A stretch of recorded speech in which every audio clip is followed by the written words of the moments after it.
hundreds of thousands of protesters on the streets in Israel. They are demonstrating and demanding a deal to free hostages and reach a ceasefire in Gaza. In remarks yesterday, Israeli Prime Minister Benjamin Netanyahu says ending the war now will ensure a repeat of the attacks that started this whole mess on October 7th of 2023. So let's talk about this. CBS News contributor Robert Berger joins us live from Jerusalem. Okay, Robert, first of all, good to be with you on a Monday. Second, Netanyahu, and we know this, he rides a really fine, razor-thin line politically. He's got some hardliners to answer to. Will the number of protesters that we see over the weekend, hundreds of thousands reportedly, nudge him towards a ceasefire?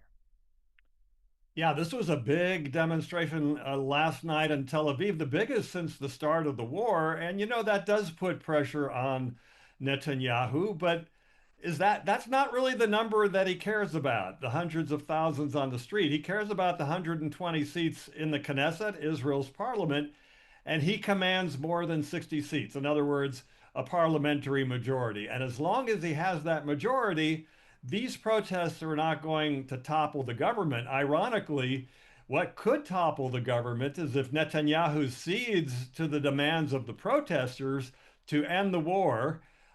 His far right-wing coalition partners could bolt, and then the government could collapse. So a lot of people think that Netanyahu is extending the war in order to stay in power. Well, and then over the weekend, I got to ask you about this. Another headline emerged from the IDF, something called Operation Gideon's Chariots in Gaza City. Everybody should look up what that biblical callback means. It suggests, to boil it to the bones, a religious struggle. Aside from the branding there, what's the ground game plan?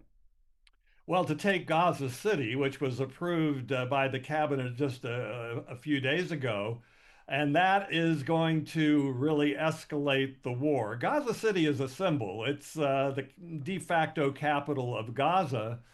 And now the government has made a decision and the army has approved a plan to conquer all of Gaza City.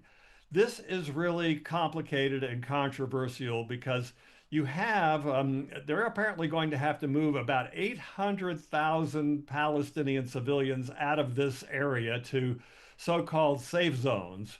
And the target date, symbolically, is October 7th to get those civilians out, and then to try to launch an assault on Hamas, one of the last strongholds of Hamas. Now, the reason people are demonstrating, like we've seen on the streets, is that it's believed that the hostages could be held in these areas, and that this military operation could be a death sentence for the hostages. That is what we are hearing as well here from some of those hostage family. Robert Berger joining us live now. Thank you so much. We appreciate you. Thank you.